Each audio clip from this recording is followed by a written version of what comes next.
SJSU Transgender Volleyball Scandal, Timeline of Allegations, Political Impact and a Raging Culture Movement.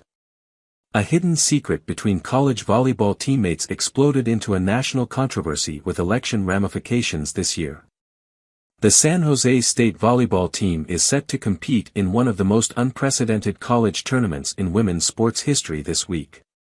The Spartans will compete in Las Vegas for the Mountain West Tournament, and all eyes will be on senior Blair Fleming. Fleming's participation in the tournament this week was in question after an emergency hearing in Colorado, when plaintiffs, including Fleming's teammate Brooke Slusser, contested that Fleming should be excluded from this year's tournament on the basis of being a biological male. However, Fleming is in the clear after a federal judge ruled that the athlete will be allowed to play. With Fleming on the court, the tournament is bound to be at the center of national political discourse over the consequences of trans inclusion in women's sports. The situation involving Fleming and Slusser became a national scandal, highlighting an issue that became a deep vulnerability for Democrat candidates leading up to the November election. The story of Slusser, Fleming and the discourse that rippled throughout the country will come to a head in Las Vegas. Here is how it got there.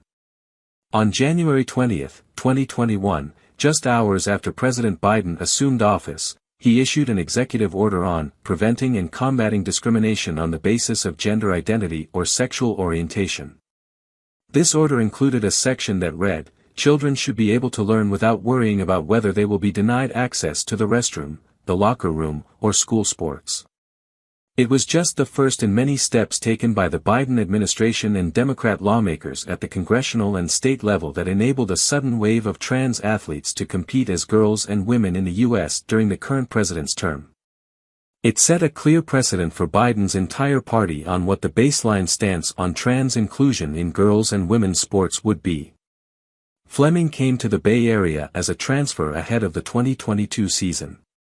Fleming, a Virginia native, transferred from Coastal Carolina as one of the top players in the transfer portal. Fleming previously set a single-game record at John Champ High School with 30 kills in a match in 2019 and a single-season record of 266 kills for the school's girls' volleyball team. Footage from the athlete's huddle page of the school record 30-kill match in September 2019 shows how hard and fast Fleming's spikes came down at the high school level against girl opponents. According to testimony by former San Jose State assistant coach Melissa Batey-Smus in a lawsuit against the university and the Mountain West, Fleming was given a full scholarship. The lawsuit alleges coaches and the athletic department were aware Fleming was a biological male. Meanwhile, Fleming's arrival on the team, an alleged natural ability to spike the ball harder than the other players, may have ended up costing a female player a spot and a scholarship.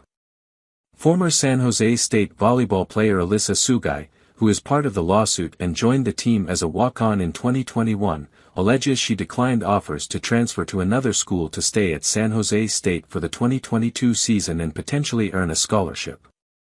In April 2023, the Biden administration proposed a plan to forbid outright bans on transgender athletes.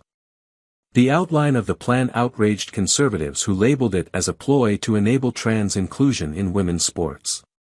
However, some on the left thought the plan was actually too right-leaning. Supporters of the plan argued that it would provide framework for schools and universities to put rules in place to restrict trans inclusion legally. Certain Democrats, including New York Representative Alexandra Ocasio-Cortez, labeled the plan as indefensible and embarrassing,